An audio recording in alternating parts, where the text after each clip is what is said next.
اللہم صلی علی سیدنا محمد۔ آج کا سبق سورۃ النساء آیت نمبر 51 سے ہے۔ اعوذ باللہ من الشیطان الرجیم، بسم اللہ الرحمن الرحیم۔ الم تر الی الذین اوتوا نصیبا من الکتاب یؤمنون بالجبت والطاغوت ویقولون للذین کفروا ہؤلاء اہدی من الذین آمنوا سبیلا۔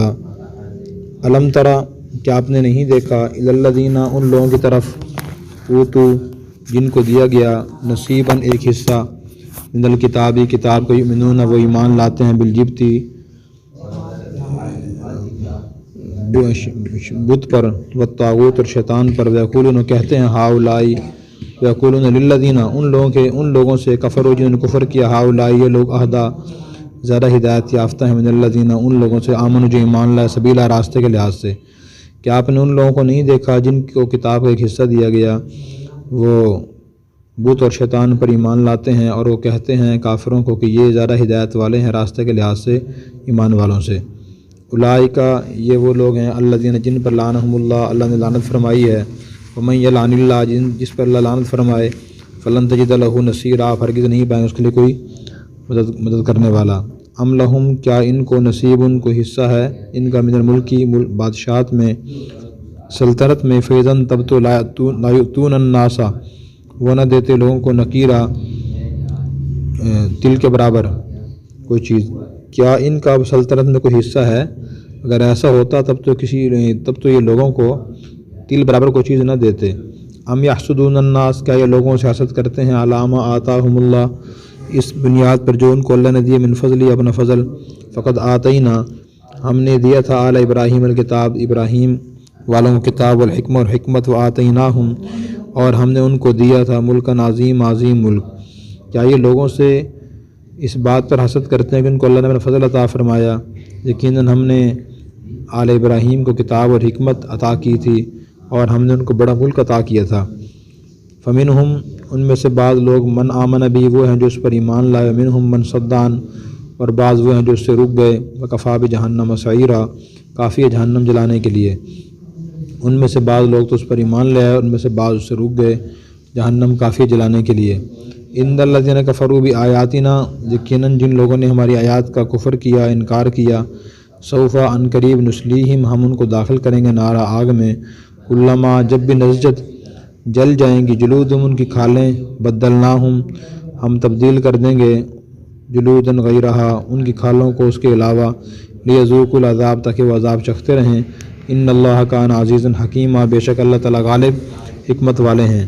یقیناً جن لوگوں نے ہماری آیات کا انکار کیا، ہم ان قریب ان کو آگ میں داخل کریں گے، جب بھی ان کی کھالیں جل جائیں گی، ہم ان کی کھالوں کو دوسری کھالوں سے تبدیل کر دیں گے تاکہ وہ عذاب چکھتے رہیں، بے شک اللہ غالب، حکمت والے ہیں۔ والذین آمنوا وعملوا الصالحات، وہ لوگ جو ایمان لائے اور انہوں نے نیک اعمال کیے، سندخلہم جنات تجری، من قریب ان کو ایسے باغات میں داخل کریں گے جن کے نیچے نہریں جاری ہوں گی، خالدین فیہا ابدا، وہ ان میں ہمیشہ رہیں گے، لہم فیہا ازواج مطہرہ، ان کے لیے ان باغات میں پاکیزہ بیویاں ہوں گی، وندخلہم، اور ہم ان کو داخل کریں گے، ذلاً ذلیلا، گہرے سایوں میں۔ یقیناً، اور وہ لوگ جو ایمان لائے اور انہوں نے نیک اعمال کیے، ہم ان کو ان قریب ایسے باغات میں داخل کریں گے جن کے نیچے نہریں جاری ہوں گی، وہ ان میں ہمیشہ ہمیشہ رہیں گے، ان کے لیے ان باغات میں پاکیزہ بیویاں ہوں گی، اور ہم ان کو گہرے سایوں میں داخل کریں گے۔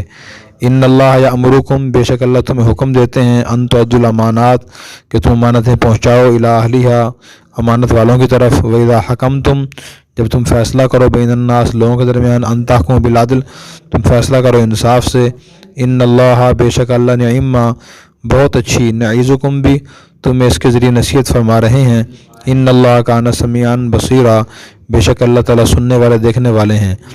یقیناً اللہ تمہیں حکم دیتے ہیں کہ تم امانتیں امانت والوں کے سپرد کرو، یا امانتوں کے مالکوں کو سپرد کرو، اور جب تم لوگوں کے درمیان فیصلہ کرو تو انصاف کے ساتھ فیصلہ کرو، بے شک اللہ تمہیں اس کی اچھی نصیحت فرما رہے ہیں، بے شک اللہ تعالیٰ سننے والے، دیکھنے والے ہیں۔ یا ایھاالذین آمنوا ایمان والو اطیعوا اللہ و اطیعوا الرسول، تم اللہ اور رسول کی اطاعت کرو، وأولی الامر منکم، اور اپنے میں سے حکم والوں کی اطاعت کرو۔ فإن تنازعتم فی شیء، اگر تمہارا جھگڑا ہو جائے کس چیز کے بارے میں، فردوہ الی اللہ والرسول، تم اس کو لٹاؤ اللہ اور رسول کی طرف۔ ان کنتم، اگر تم تؤمنون باللہ والیوم الآخر، ایمان رکھتے ہو اللہ پر اور آخرت کے دن پر، ذالک خیر واحسن تأویلا، یہ بہتر ہے اور اچھا ہے انجام کے لحاظ سے۔ اے ایمان والو، تم اللہ کی اطاعت کرو اور رسول کی اطاعت کرو اور اپنے میں سے حکم والوں کی اطاعت کرو۔ پھر اگر تمہارا کسی چیز میں جھگڑا ہو جائے تو تم اسے اللہ اور رسول کی طرف لٹاؤ، اگر تم اللہ پر اور آخرت کے دن پر ایمان رکھتے ہو، یہ بہتر اور اچھا ہے انجام کے لحاظ سے۔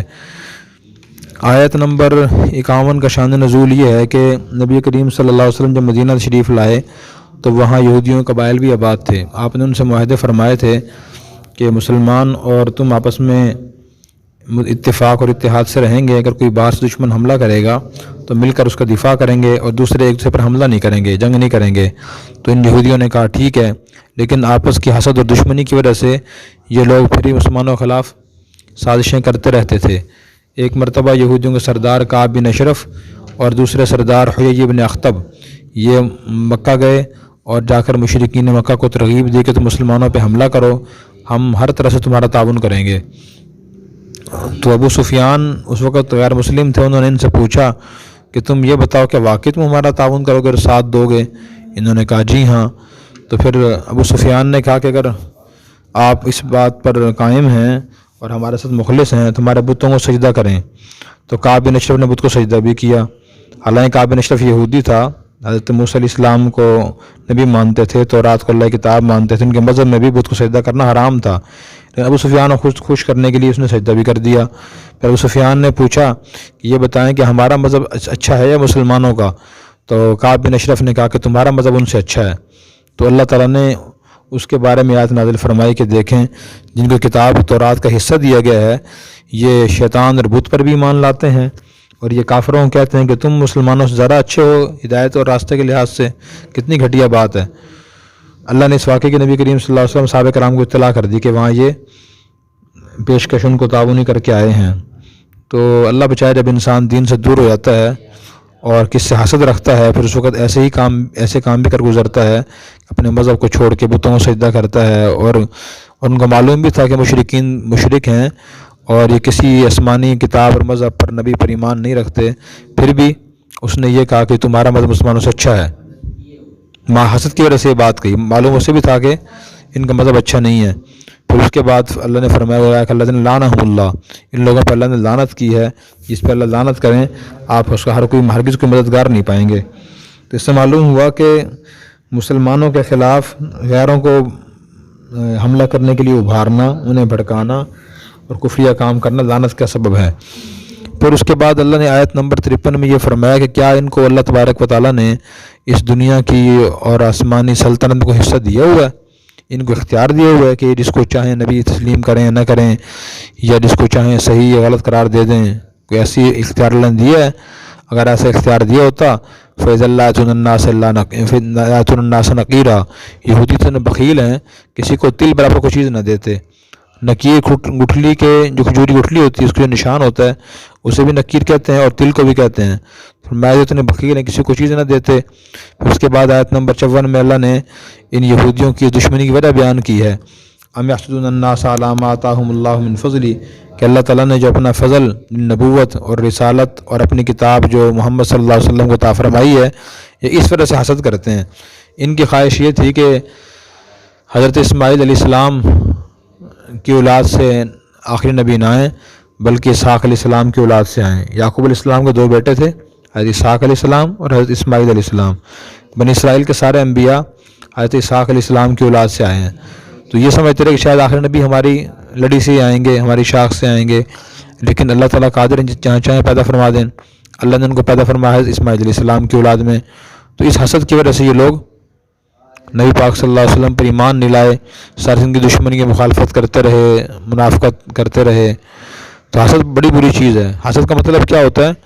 کسی آدمی کے پاس دین دنیا کی کوئی نعمت دے کر تمنا کرنا کہ اس سے نعمت چھن جائے، یہ حسد ہے، یہ حرام اور ناجائز ہے۔ ہاں کسی کے پاس اچھی نعمت دیکھ کے تمنا کرنا اور دعا کرنا اللہ مجھے بھی عطا فرما دیں، اسے رشک اور غیبت کہا جاتا ہے، یہ شرعی لحاظ سے حرام نہیں ہے۔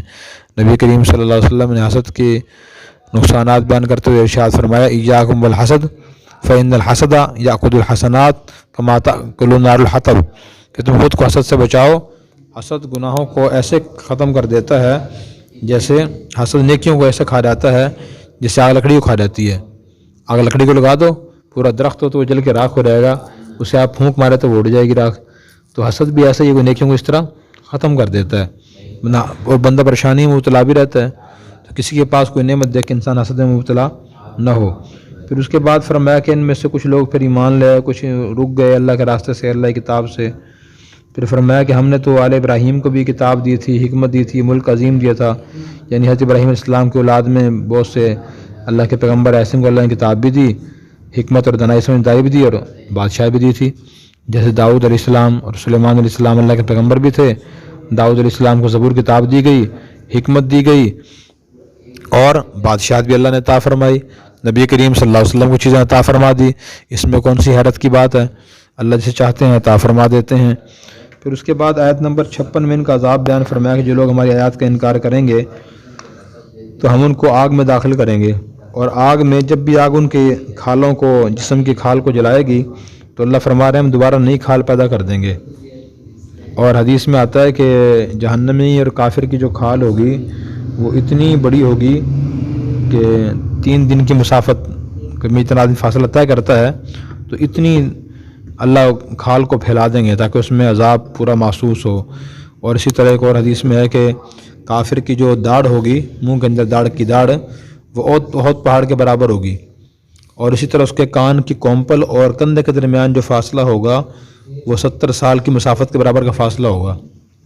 اتنا فاصلہ اللہ پیدا کر دیں گے اور اتنا جسم کو بڑھا دیں گے تاکہ ذرا ذرا انہیں عذاب محسوس ہو۔ اللہ تعالیٰ ہماری اس سے حفاظت فرمائے۔ پھر فرمایا کہ اللہ غالب حکمت والے ہیں، ہر چیز پر غالب بھی ہیں، ہر کام میں حکمتیں بھی ہیں، اس لیے ہمیں چاہیے کہ ہم اللہ کی چیزوں کا انکار نہ کریں، آیات کا انکار نہ کریں، احکام کا انکار نہ کریں۔ پھر اس کے بعد اگلی آیت میں اللہ نے جنتی لوگوں کی نعمتیں بیان فرمائی، جو لوگ بھی اللہ رسول پر، اللہ کی تعلیمات پر ایمان لائیں گے اور نیک عمل کریں گے ان کو ہم جنت میں داخل کریں گے، ان میں وہ ہمیشہ ہمیشہ رہیں گے۔ اور نمبر دوسرا انعام یہ ہوگا لہم فی ازواج مطہرہ، ان کو پاکیزہ بیویاں ملیں گی، جسم بھی ان کے پاکیزہ ہوں گے، اخلاق بھی پاکیزہ ہوں گے۔ وندخلہم ذلا ذلیلا، اللہ نے گھنے سایوں میں جگہ عطا فرمائیں گے۔ حدیث میں آتا ہے کہ جنت کے ایک درخت کا سایہ اتنا ہے اگر ایک سوار 100 سال چلتا رہے تو سایہ ختم نہیں ہوگا، اتنا بڑا درخت ہوگا۔ پھر اس کے بعد آیت نمبر 59 بڑی اہم ہے، اس میں اللہ نے یہ فرمایا کہ اللہ تمہیں حکم دیتے ہیں کہ تم امانت والوں کے حوالے کرو، جب لوگوں میں فیصلہ کرو تو فیصلہ انصاف سے کرو۔ یہ اللہ تمہیں اچھی نصیحت فرما رہے ہیں۔ تو امانت کو ادا کرنے کا حکم ہے۔ نبی پاک صلی اللہ علیہ وسلم بھی اپنی اکثر خطبہ میں حدیث پڑھتے تھے، لا ایمان لمن لا امانت لا، جو آدمی امانت دار نہیں ہے وہ ایماندار نہیں، اس میں ایمان نہیں ہے۔ تو امانت کی بڑی اہمیت ہے۔ امانت کسے کہتے ہیں؟ امانت کا مفہوم بہت وسیع ہے۔ اس کا مطلب یہ ہوتا ہے کوئی آدمی کسی پر کوئی چیز رکھوا دے کہ آپ یہ میری چیز لے لیں پھر لے لوں گا آپ سے، یہ بھی امانت ہوتی ہے۔ کہ آدمی کسی کو اپنے راز کی بات بتا دے، وہ بات بھی امانت ہوتی ہے۔